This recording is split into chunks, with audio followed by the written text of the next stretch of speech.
विद्यार्थी मित्रों नमस्कार। मैं अजीत कुंवर एक्सीलेंट क्लासेस में आपका हार्दिक स्वागत करता हूं। आज हम लोग प्रमेय 1.5 के बारे में देखेंगे। देखिए, ये प्रमेय कभी भी बोर्ड की एग्जाम में लिखने के लिए, सिद्ध करने के लिए नहीं आती, परंतु इस प्रमेय के ऊपर अपने को आगे सवाल करना है, इसलिए इस प्रमेय को जानना जरूरी है। इसलिए इस प्रमेय को अच्छी तरह समझ लिया जाए। दूसरी चीज़, अगर ये टॉपिक बुक के अंदर दिया हुआ है, एनसीईआरटी ने लिखा हुआ है, तो इसको जानना भी जरूरी है कि हाँ भाई क्यों लिखा हुआ है। तो देखिए इसमें क्या दिया गया है। इसमें दिया गया है कि मान लीजिए कि x एक ऐसी परिमेय संख्या है। परिमेय संख्या के बारे में आप लोग जानते ही हैं। अगर परिमेय संख्या के बारे में नहीं जानते हैं तो इसके पहले वाला मेरा वीडियो देख ले, पार्ट 1 इस चैप्टर का, उसमें मैं बताया हुआ हूँ। x एक ऐसी परिमेय संख्या है जिसका दशमलव प्रसार शांत है। शांत दशमलव किसको कहते हैं? शांत दशमलव उसको कहते हैं जैसे मान के चलिए कि यहाँ पर ऐसा दिया गया है कि 8 और उसके बटे में 5। इसको हम साइड में भाग दे दें। यहाँ लिखेंगे 8, 5 से भाग देंगे तो 5 एकम 5, एक बार जाएगा, 8 में से 5 जाएगा, 3 बचेगा। अब इसमें भाग नहीं जाएगा तो दशमलव के बाद हम यहाँ 0 बढ़ा देंगे, फिर 5 छके 30 हो जाएगा। यानी दशमलव के 1 2 3 4 अंक आने के बाद वो संख्या पूरा कट जाए। दशमलव के बाद 1 अंक आया हो या 2 अंक आया हो या 3 अंक आया हो, परंतु लास्ट में शेष क्या हो गया हो? 0 हो गया हो। तो ऐसे को हम क्या कहते हैं? दशमलव प्रसार क्या कहते हैं? शांत कहते हैं। तब x को p बटे q के रूप में व्यक्त किया जा सकता है, जहाँ p और q सह अभाज्य है। सह अभाज्य भी मैं इसके पिछले वाले वीडियो में बता दिया था कि ऐसी दो संख्याएं जिनका उभयनिष्ठ गुणनखंड सिर्फ 1 हो तथा q का अभाज्य गुणनखंड 2 की घात n गुणे 5 की घात m के स्वरूप में है। यहाँ पर q का अभाज्य गुणनखंड 2 की घात n गुणे 5 की घात m, इसको सूत्र की तरह याद रखना है, आगे काम आने वाला है। जहाँ n और m कोई ऋणात्मक पूर्णांक है, ऐसा प्रमेय दिया गया है। अब देखिए एक उदाहरण के द्वारा हम इसको समझते चले। मान लीजिए कि x एक ऐसी परिमेय संख्या है जिसका दशमलव प्रसार शांत है, यानी दशमलव शांत आया हुआ है। तो हम मान लेंगे कि माना x बराबर 0.009375 ये अपने मन से मैं एक उदाहरण मान लिया। ये शांत दशमलव है, इसके बाद कोई भी संख्या का पुनरावर्तन नहीं हो रहा है। तब x को p की बटे q के रूप में व्यक्त किया जा सकता है। इसको हम p बटे q के स्वरूप में दर्शा सकते हैं। तो इसको बटे में लिखने की हम कोशिश करें। जब बटे में लिखने की कोशिश करते हैं तो छोटे छोटे उदाहरणों में, जैसे मान के चलो 1.5 आता था तो आप लोग क्या करते थे? 15 के बटे 10 लिख देते थे। अगर 2.44 आता था तो इसको हम क्या लिखते थे? 244 और बटे में 100। यानी दशमलव के बाद दशमलव के बाद 2 अंक है तो नीचे भी दशमलव के बाद 2 0 आना चाहिए। दशमलव के बाद 1 अंक है तो नीचे भी दशमलव के बाद 1 0 आना चाहिए। तो ये क्या हो जाता है? दशमलव वाली संख्या का भिन्न में रूपांतरण हो जाता है। तो इसको हम p बटे q के स्वरूप में लिखें। p बटे q के जब स्वरूप में लिखेंगे तो इस तरह से लिख देंगे कि x बराबर 0.009375 बराबर, इसको अब बटे के स्वरूप में लिखे, p बटे q के स्वरूप में लिखे तो कितना हो जाएगा ऊपर? अब ये 0 0 का तो कोई मतलब नहीं है। अब यहाँ से हम लोग लिखेंगे 9375, उसके बटे में दशमलव के बाद यहाँ पर कितने अंक है गिनो तो।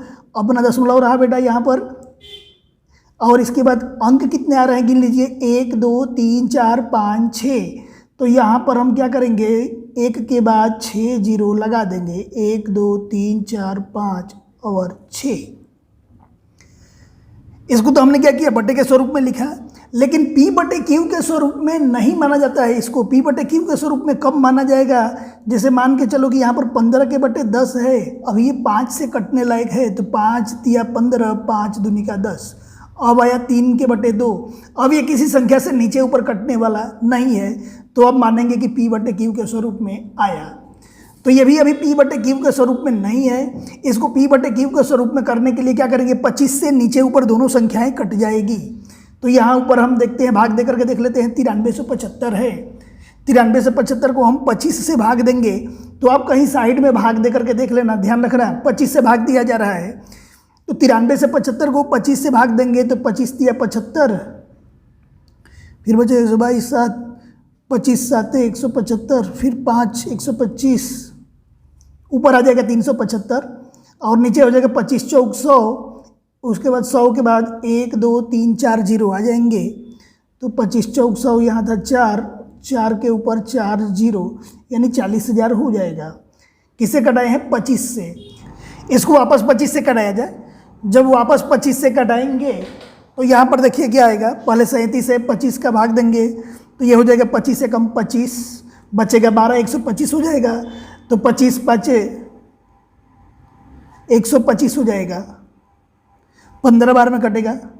नीचे यहाँ पर 40,000 में 25 का भाग देंगे तो 25 से कम 25, 15 बचेगा 150, 25 छके 150, ये हो जाएगा 1600। अब देखिए यहाँ वापस 5 का भाग लग सकता है। जब इसमें वापस हम 5 का भाग देंगे तो कितना हो जाएगा, 5 तिया 15 और 5 से नीचे कटाएंगे तो 5 तिया 15, एक बचेगा 10, 5 दूनी का 10 और फिर यहाँ पर क्या आ जाएगा, 0। अब ये किसी एक निश्चित संख्या से ऊपर नीचे दोनों नहीं कटेगा, 3 का ऊपर भाग लगेगा तो नीचे नहीं लगेगा, ठीक है। अब ये अपना असली P बटे Q का स्वरूप आया। P बटे Q का असली स्वरूप कब कहा जाता है, जब वो पूरी संख्या कट करके ये दोनों का मसा एक हो जाए या दोनों सह अभाज्य गुणनखंड हो जाए। सह अभाज्य गुणनखंड के बारे में आपको पहले बता चुका हूँ, यानी ऊपर नीचे कुछ भी कॉमन ना हो, कटने जैसा ना हो, एकदम अपने निम्न स्वरूप में आ जाए तो उसको P बटे Q के स्वरूप में कहते हैं। देखिए मान लीजिए कि एक से एक परिमेय संख्या है जिसका दशमलव प्रसार शांत है।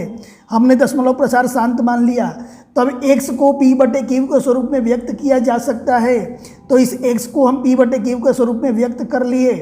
अब यहाँ से जहाँ P और Q सह अभाज्य है, P और Q का उभयनिष्ठ गुणनखंड सिर्फ एक आएगा, दूसरी कोई संख्या नहीं होगी। आप गुणनखंड करके चेक भी कर सकते हो, ये भी हो गया।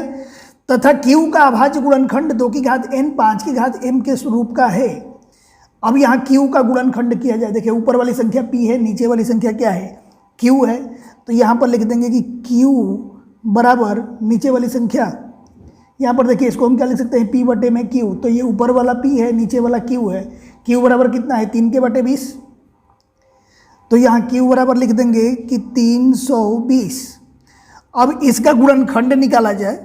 जब 320 का हम गुणनखंड करेंगे तो देखिए यहाँ पर, यहाँ लिख देंगे 320, ये 2 से कटेगा 160, फिर 2 से 80, फिर 2 से 40, फिर 2 से 20, 2 से 10, फिर 2 से 5, फिर 5 से 1। ये 2 कितनी बार आया हुआ है, 1 2 3 4 5 6, 6 बार 2 आया हुआ है।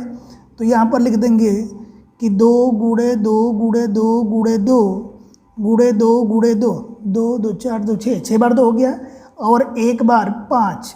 ये क्या है, Q का गुणनखंड है। तो Q बराबर 320 बराबर हम ऐसा भी लिख सकते हैं कि 2 की घात 6 और गुणे 5 की घात कुछ नहीं है तो 1 मानेंगे। अब देखिए 2 की घात n गुणे 5 की घात m के स्वरूप में, तो 2 की घात n और 5 की घात m, यहाँ n के जगह पर 6 है, m के जगह पर 1 है, देखिए यहाँ पर, ठीक है। तो यहाँ पर लिख देंगे कि यहाँ Q के अभाज्य गुणनखंड, Q के अभाज्य गुणनखंड किसके किसके स्वरूप में है, तो 2 की घात n गुणे 5 की घात m के स्वरूप में है। ऐसा प्रश्न हल करने के लिए बोर्ड के एग्जाम में नहीं आता, सिर्फ ये मैं प्रमेय समझाना चाहता था, इसलिए ये एक उदाहरण बताया। हाँ, इसका प्रयोग अपने प्रश्नावली 1.4 में जरूर करेंगे। अब एक चीज़ और आप समझ लीजिए, जहाँ n और m कोई ऋणेतर पूर्णांक है। ये ऋणेतर पूर्णांक क्या होता है, ऋणेतर पूर्णांक का मतलब होता है कि जिसमें 0 आता हो और प्लस वाले 1 2 3 4 5 संख्याएं आती हो, यानी 2 की घात ऐसा भी हो सकता है कि 0 आ सके।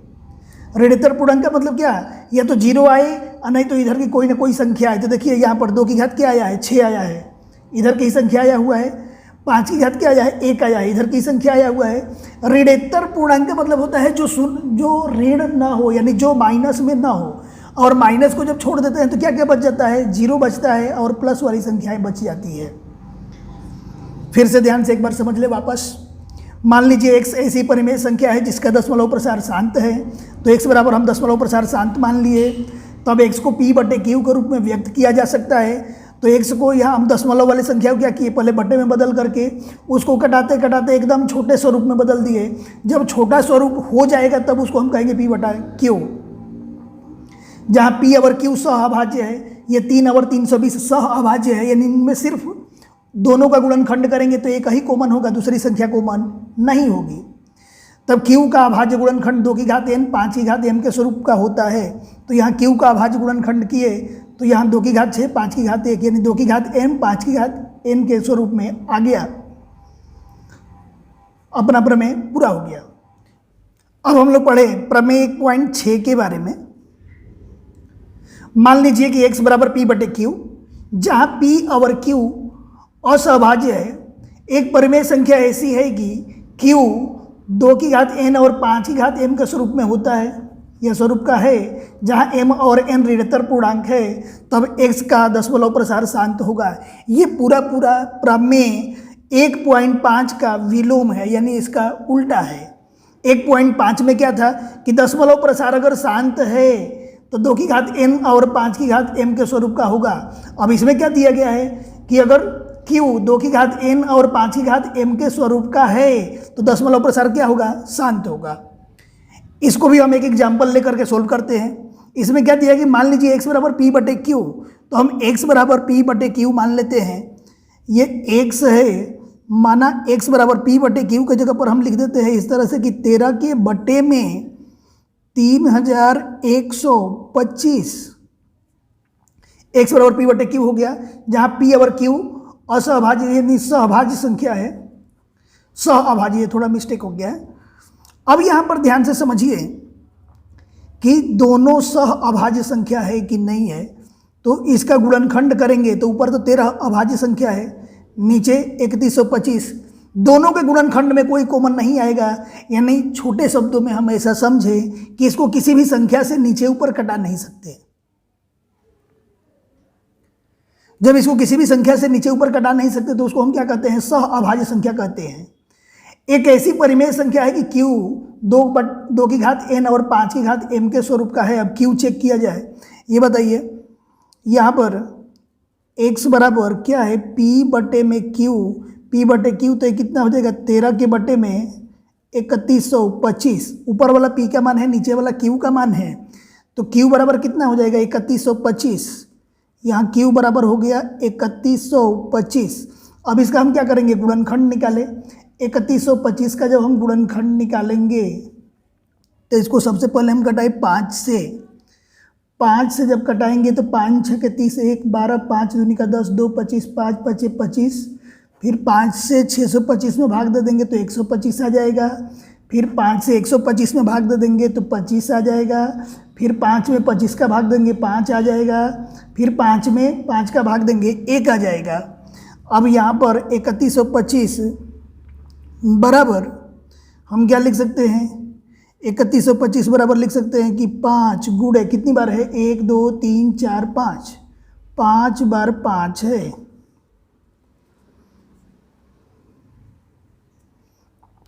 अब p बटे क्यू बराबर ऊपर क्या था, 13 के बटे में 3125। तो इसको लिख सकते हैं कि 13 के बटे में 3125 को हम क्या लिख सकते हैं, 5 कितनी बार आया हुआ है, 5 बार आया हुआ है। तो यहाँ पर लिख देंगे कि 5 की घात 5। अब यहाँ पर क्या था, q किसके बराबर होना चाहिए, q बराबर होना चाहिए, q का गुणनखंड कितना आना चाहिए, 2 की घात n और 5 की घात m के स्वरूप में आना चाहिए।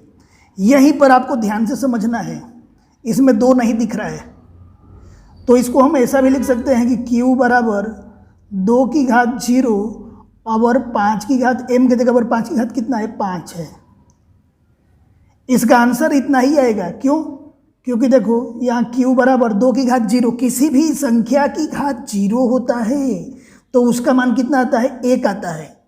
फिर से ध्यान से समझो, किसी भी संख्या की घात अगर 0 है तो उसका मान कितना होता है, 1।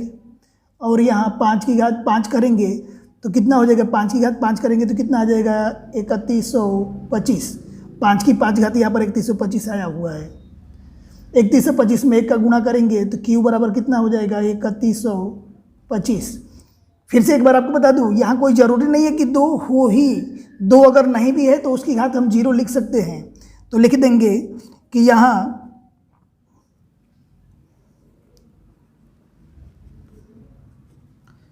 q किसके स्वरूप में है, 2 की घात, या कोमा दे देना, 2 की घात n गुणे 5 की घात m के स्वरूप में है। इसलिए इसका दशमलव प्रसार कैसा होगा, शांत होगा। जिसका भी हर 2 की घात n और 5 की घात m के स्वरूप में आ जाए उसका दशमलव प्रसार शांत होता है। अब हम लोग प्रमेय 1.7 देखें। 1.7 में क्या दिया गया है कि मान लीजिए कि x बराबर p बटे q है, p बटे q के स्वरूप में कोई संख्या दिया गया है। तो यहाँ पर हम तुरंत मान करके देखते हैं, क्योंकि एक एक लाइन पढ़ते चले और मानते चले। p बटे q के रूप में हमने क्या मान लिया, यहाँ पर जैसे मान लो कि 77 के बटे में 210 मान लिया। एक परिमेय संख्या इस प्रकार है कि q का अभाज्य गुणनखंड 2 की घात n और 5 की घात m के स्वरूप में नहीं है, जहाँ n और m ऋणतर पूर्णांक तो आप लोग जानते ही हैं। क्या बताया था, जो ऋण ना हो यानी जो माइनस में ना हो, माइनस में ना हो इसका मतलब क्या हो सकता है, 0 हो सकता है, 1 2 3 4 इस तरह से डैश डैश डैश कोई भी संख्या हो सकती है। तब x का दशमलव प्रसार अशांत आवर्ती है, अपने को दर्शाना है। तो हमने क्या किया, सबसे पहले एक बटे में संख्या ले लिया। सबसे पहले हम ये लिए x का मान 77 के बटे में 210। सबसे पहले अपने ये चेक करें कि ये p बटे q के स्वरूप में है या नहीं है। देखें विद्यार्थी मित्रों, इस प्रश्न को इस तरह से भी पूछा जा सकता है कि 77 बटे में 210 का दशमलव प्रशांत अशांत आवर्ती है कि शांत आवर्ती है, आप बताओ। तो कैसे हल करोगे उसके बारे में अपने समझें। सबसे पहले अपने क्या करेंगे कि ये p बटे q के स्वरूप में है या नहीं है, इसके बारे में हम लोग देखें। 77 का गुणनखंड पहले हम लोग करें। यहाँ पर 77 का गुणनखंड करेंगे, 7 से कटेगा 11 बार में, 11 से कटेगा 1 बार में। फिर हम 210 का गुणनखंड करें। 210 का जब गुणनखंड करेंगे तो 2 से कटेगा 105 बार में। 2 से कटने के बाद ये 3 से कटेगा, 3 से कितनी बार में कटेगा, 3 तिया 9, 1 बचेगा 15, 3 5 15। फिर उसके बाद ये 5 से कटेगा, 5 7 35, फिर 7 से कटेगा 1 बार में। यानी 77 का हम गुणनखंड करेंगे तो ऊपर क्या आया है, 7 गुणे 11। इसके बाद 210 का गुणनखंड करेंगे तो यहाँ पर क्या आया है, 2 गुणे 3 गुणे 5 गुणे 7, 2 3 5 7, 2 3 5 7 ये आया हुआ है। अब देखिए, बार बार मैं सह अभाज्य संख्या की बात कर रहा था, फिर से एक बार वापस समझ लीजिए कि इन दोनों के गुणनखंडों में, यानी ऊपर वाले भी संख्या के नीचे वाले भी संख्या के गुणनखंडों में 7 कॉमन है, तो यह सह अभाज्य संख्या नहीं कहलाएगा। ठीक है, ये तो सह अभाज्य संख्या नहीं कहलाएगा क्योंकि दोनों के गुणनखंड में कॉमन क्या है, 7 है, दोनों में 7 आया हुआ है, इसलिए सह अभाज्य नहीं कहलाएगा 77 और 210। अब हम लोग p बटे q के स्वरूप को चेक करें। p बटे q का स्वरूप में ये नहीं है, इसलिए कि दोनों ये 7 से 7 कट जाएगा। अब जो बचेगा वह p बटे q के स्वरूप में होगा। जो बचेगा वो क्या हो जाएगा, 11। नीचे क्या बचा, नीचे बच गया है 2 3 5, 2 गुणे 3 गुणे 5। अब ये बताओ ये किसके स्वरूप में है, p बटे q के स्वरूप में। तो यहाँ लिख देंगे कि x बराबर p बटे q, ऐसे गुणनखंड के स्वरूप में ही लिख देना। 11 के बटे में 2 गुणे 3 गुणे 5 लिख देंगे। क्यू बराबर यहाँ पर कितना आया हुआ है, देखो तो यहाँ पर क्यू बराबर आया हुआ है 2 गुणे 3 गुणे 5, 2 गुणे 3 गुणे 5। ये बताओ यहाँ पर किसके स्वरूप में, 2 की घात n गुणे 5 की घात m के स्वरूप में है कि नहीं है? नहीं है। क्यों? क्योंकि इसमें बाहर की भी संख्या यहाँ पर 3 आया हुआ है। 2 और 5 तो मिल गया कि 2 की घात 1 है, 5 की घात 1 है। ये 2 की घात n और 5 की घात m दोनों तो मिल गया यहाँ पर, परंतु यहाँ पर एक बाहर की संख्या 3 भी दिख रही है। जब बाहर की संख्या दिखे तो इस स्वरूप में नहीं है, तो लिखेंगे यहाँ पर q बराबर 2 गुणे 3 गुणे 5। इसलिए q किसके स्वरूप में, 2 की घात n गुणे 5 की घात m के स्वरूप में नहीं है।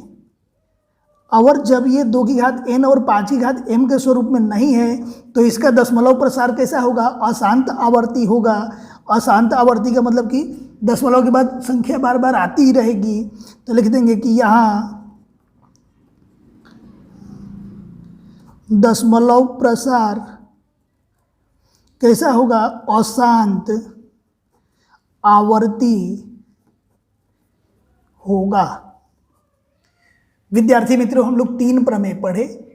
इन तीनों प्रमेय को संक्षेप में हम ऐसे समझे, 2 लाइन में अपने समझते हैं। सबसे पहले जहां पर देखो, यहाँ पर P बटे Q है। इस P बटे Q के अंदर, जिस P बटे Q के अंदर Q का मान अगर 2 की घात n गुणे 5 की घात m के स्वरूप में अगर आया, ध्यान से समझिए, ये नीचे वाली संख्या Q का मतलब अंश और हर में से हर 2 की घात n और 5 की घात m के स्वरूप में आया, तो उसका दशमलव प्रसार, यानी इसको जब भाग देंगे, जैसे मान लो कि यहाँ पर 3/5 है, इसको जब हम भाग देंगे तो ये कितना हो जाएगा, 0.6, यानी पूरा पूरा कट जाता है, कुछ शेष नहीं बचता। तो हम लिखते हैं कि इसका जो दशमलव प्रसार होगा वह दशमलव प्रसार कैसा होगा, शांत होगा। याद रखना, 2 की घात n और 5 की घात m के स्वरूप में आया तो दशमलव प्रसार कैसा होगा, शांत होगा। और जिस P बटे Q में यदि Q 2 की घात n गुणे 5 की घात m के स्वरूप में नहीं आ जाता है, इसके स्वरूप में अगर नहीं आता है तो उसका दशमलव प्रसार कैसा होगा, अशांत। जैसे हम लोग अभी यहाँ पर किए, उसका दशमलव प्रसार अशांत होगा।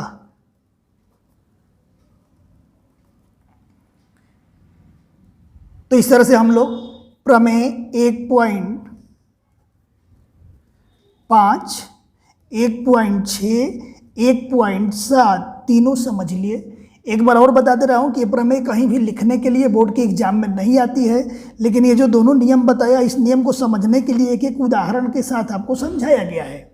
अगर आपको ये वीडियो अच्छी लगी हो तो आप लाइक कर देना और अपने दोस्तों को ज़रूर शेयर करना। दूसरी चीज़, अगर आपको कोई सी क्वेश्चन में प्रॉब्लम हो रही हो तो आप कमेंट में जाकर के लिख दोगे। अब ज़रूरी तो नहीं कि जिस दिन आप कमेंट करोगे उसी दिन मैं वीडियो बना दूं, लेकिन उस कमेंट को मैं पढ़ता ज़रूर हूं। कोई प्रॉब्लम होगी तो 1-2 दिन में उसको वीडियो बना करके अपलोड कर दिया जाएगा। Thank you. जय हिंद, जय भारत।